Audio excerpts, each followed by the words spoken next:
मैं एक स्वच्छंद चारिणी स्त्री हूँ। स्वच्छंद चारिणी मतलब एक उल्टा स्त्री हूँ। भगवान ने अपने आप को स्वच्छंद चारिणी स्त्री का संबोधन किया, क्योंकि दैत्य तो मोहित हो चुके थे। दैत्यों ने कहा, देवी जी हमारे झगड़ा को आप ही समाप्त करो। क्या करें? हम लोग समुद्र मंथन किए हैं तो अमृत निकला है, तो चाहते हैं कि आपसी बंटवारा आप ही कर दो। भगवान ने कहा बिल्कुल कर देंगे, पर अभी अमृत का कलश हमें दोगे तब तो करेंगे। दैत्य लोग अमृत के कलश को भगवान मोहिनी के हाथ में थमा दिए। इतने में देवता भी दौड़े दौड़े पधारे। देवताओं ने दूर से समझ गए कि भगवान मेरी मदद करने आ गए। इधर भगवान मोहिनी ने दैत्यों से पूछा, ये लोग कौन से आ रहे हैं? दैत्य बोले, अरे देवी जी हमारे सौतेले भाई हैं, लेकिन आप ध्यान रखना इनको कुछ देना नहीं, इनको कोई हिस्सा नहीं देना है।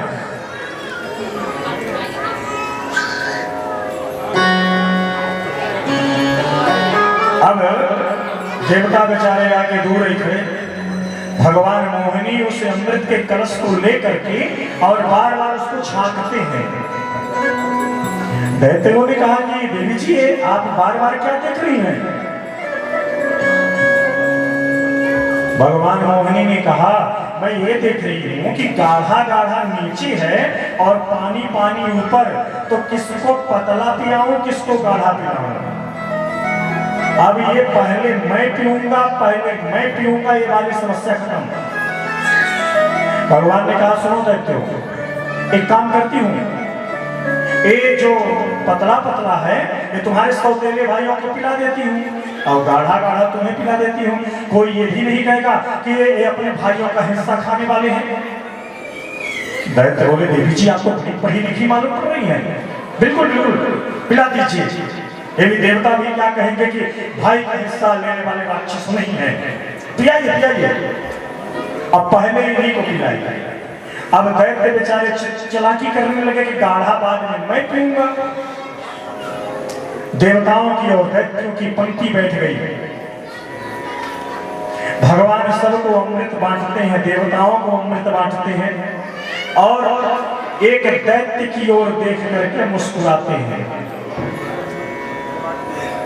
दैत्य सोचता है कि अब ये देवी जी अमृत देने के बाद अब हमारे को पसंद कर रही है। सारे दैत्य आपस में मोहित होने लगे। भगवान अमृत बांटना शुरू किए, लेकिन उसी में दैत्यों में एक बड़ा होशियार था जिसका नाम था स्वरभानु। वह राक्षस समझ गया कि कुछ गड़बड़ है, तो जाकर के वो बैठा भी कहां? सूर्य और चंद्रमा के बीच में। अब बताओ, आग के और बर्फ के बीच में बैठेगा तो बचेगा कभी? या कि आग चपेटे में लेगी या कि बर्फ पिघलाएगा। बीच में बैठा, भगवान ने उसे भी दिया और जल्दी पी गया। चंद्रमा और सूर्य ने कहा, प्रभु ये राक्षस है। भगवान उसी क्षण अपने चक्र से उसके भड़बड़ कर दिए। अमृत पीने के कारण अमर हो चुका, लेकिन सिर अलग धड़ अलग। वही राहु और केतु के नाम से विख्यात हुआ। और वही जो 12 महीनों में 12 राशियां होती हैं, हर राशियों में ये राहु और केतु भ्रमण करते हैं। तो जब कभी सूर्य की राशि में आता है राहु तो सूर्य ग्रहण होता है, और जब कभी चंद्र की राशि में ये राहु आता है तो चंद्र ग्रहण होता है।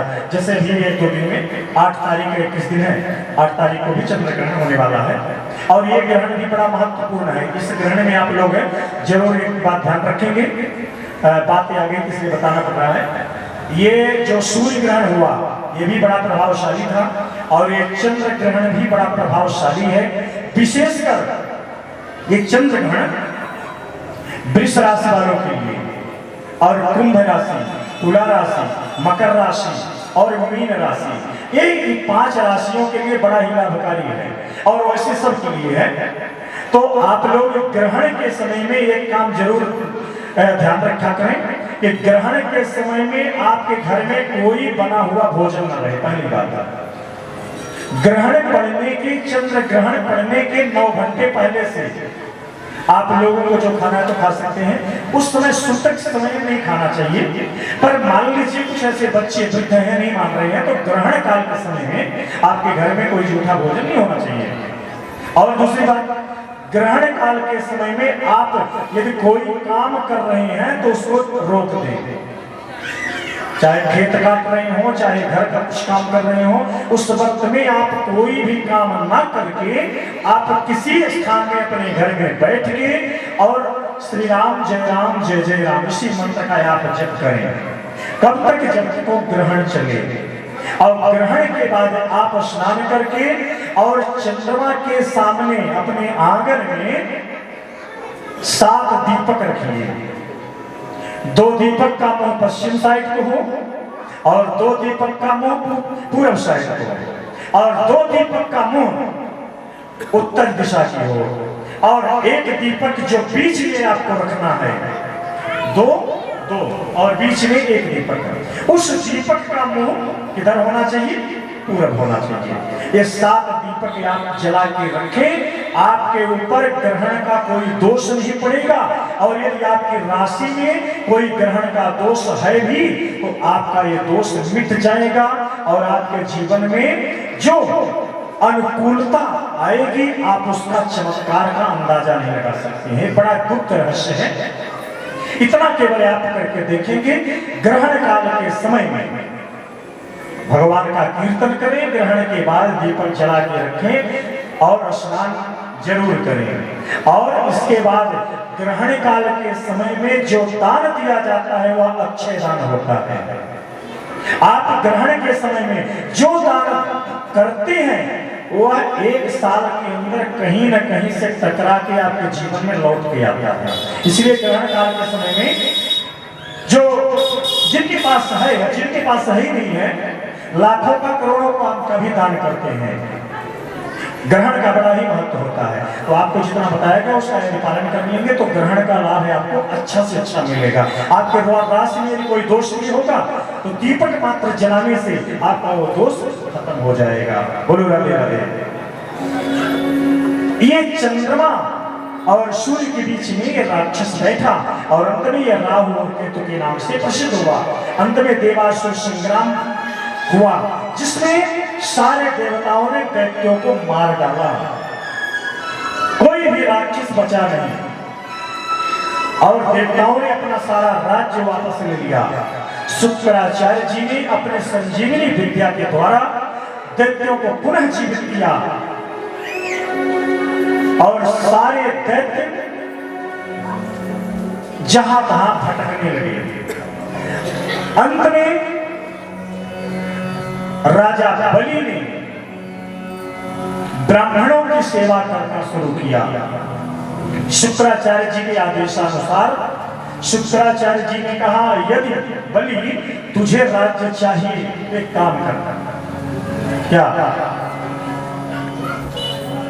यदि समाज में विजय चाहिए तो ब्राह्मणों की सेवा करना शुरू कर दो और ब्राह्मणों की सेवा करने से तुम्हें विजय ही विजय मिलेगी। राजा बलि ब्राह्मणों का बड़ा